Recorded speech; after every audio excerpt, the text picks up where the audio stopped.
Salut tout le monde, bienvenue au jour 4 du vlog de voyage édition Japon 2025. Pour notre 4e jour, on a repris la route. Cette fois-ci, on a fait 2h45, 2h50 de route de Takayama jusqu'à Gifu, où est-ce qu'on a laissé le char là. On a fait un petit pit stop ici et là, mais à part ça, on a pas mal fait ça tout d'un bout.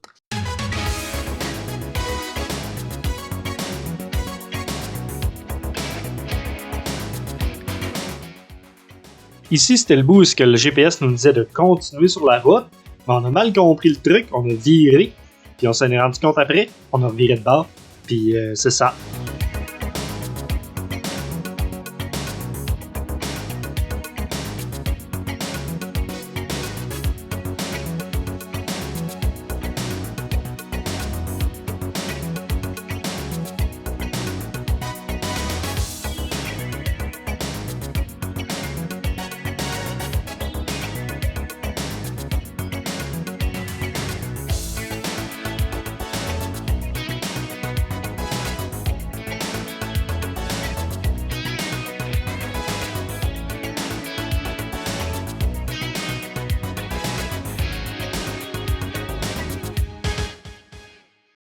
Bye bye, petite voiture.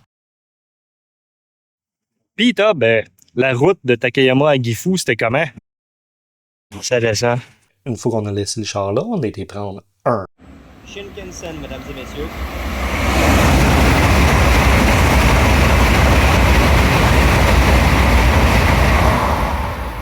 Ça shake en direction de la capitale, plutôt l'ancienne capitale, mais si tu le demandes à eux autres ici, ils vont dire que c'était encore la capitale, Kyoto.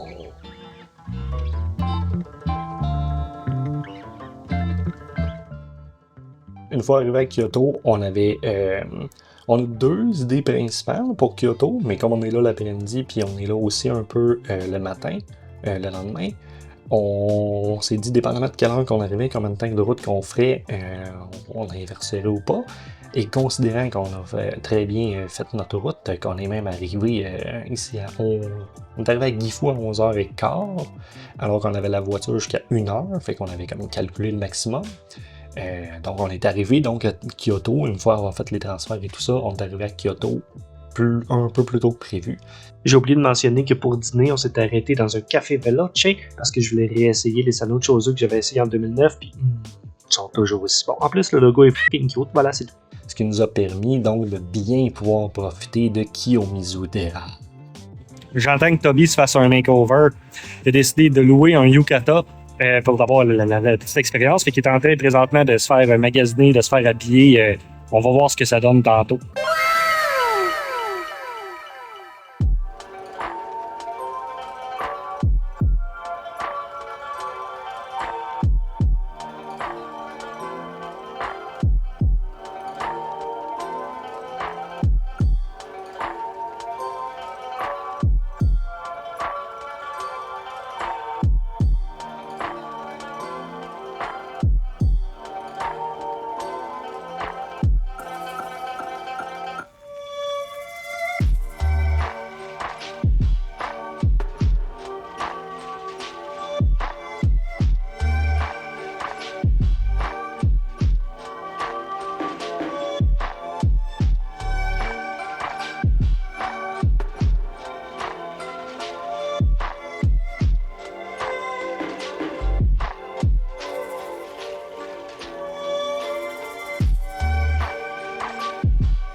Main Street, ça va 7. On va retourner encore maintenant. ça ferme à 6. On a 6. Oh, le kimono rental aussi. Là. Oui. Faut juste tenir compte maintenant du 20 minutes de marche, on va venir. Là. Faut redescendre. C'est ça. Fait qu'on se dit maximum 5 heures, il faut commencer à penser à partir. On dirait qu'on a encore un bon 45 Parce que même s'ils disent qu'ils ferment à 6, il faudrait que tu te déshabilles aussi. Il y a pas de temps.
Et là, pour moi, Kiyomizu-dera, c'est la scène dans le film Wasabi, là où tout a commencé. Là où tout finira.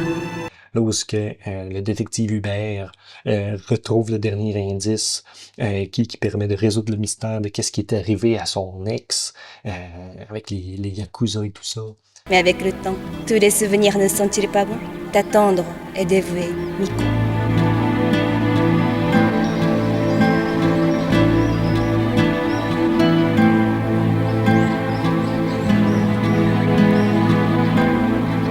Évidemment, l'aspect touristique, je veux dire, le patrimoine de l'UNESCO, c'était beau, l'architecture, c'était beau. Mais, moi, j'étais là comme un petit peu pour nerdy out sur un film obscur français. Il y avait, et ça, je vais prendre l'expression scientifique, une chier de touristes.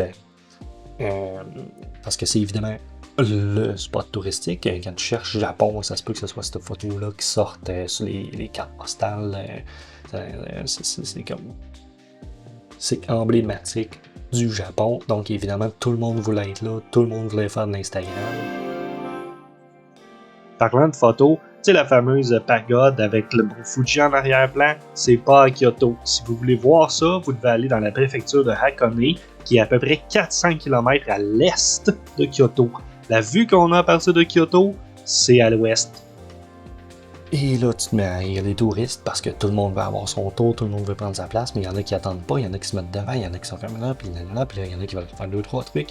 Et je dois dire, mea culpa, on a un peu fait nos touristes aussi. On a essayé de faire 3-4 fois le même reel, on a essayé de faire 3-4 fois la même shot, c'est compliqué. Parce qu'aussitôt qu'on libère le spot, quelqu'un vient le prendre, fait que t'es comme, faut que j'attende que le prochain, fait que, sure, on a un peu contribué tout ça.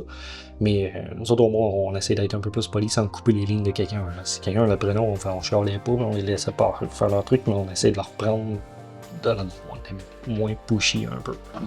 Ouais. Comme ça, on voit les deux.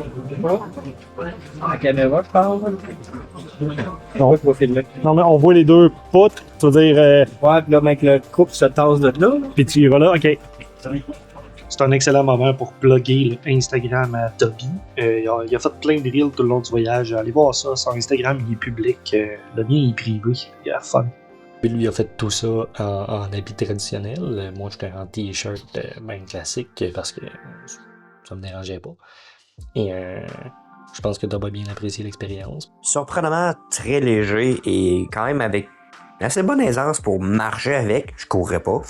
Le Yucata a été une incroyable expérience et c'est quand même quelque chose que je recommanderais et que je recommencerais. Et ensuite, évidemment, en redescendant du temple, on s'est arrêté dans les 15 000 boutiques souvenirs qu'il y a sur cette rue-là. Une fois passé la horde de touristes, et on a ramassé quelques cossins ici et là. Hey, il y a des beaux souvenirs ici, hein, Tob? Il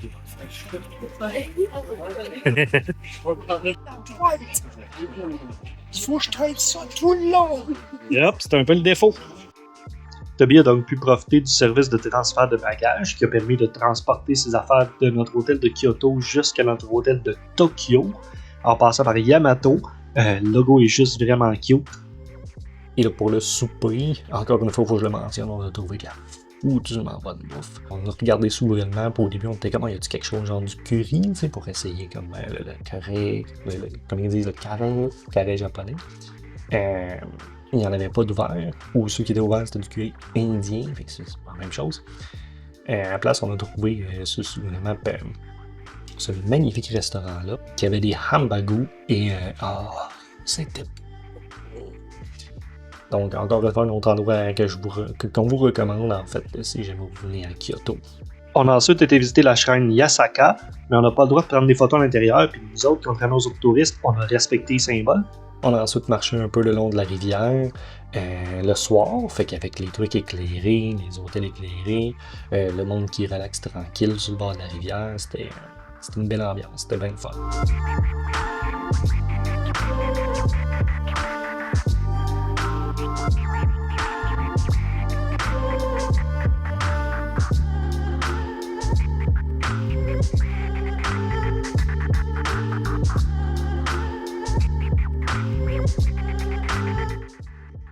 Et là, je vous entends nous dire « Ah, mais là, vous n'avez pas visité grand-chose à Kyoto, blablabla. » Ben, c'est vrai.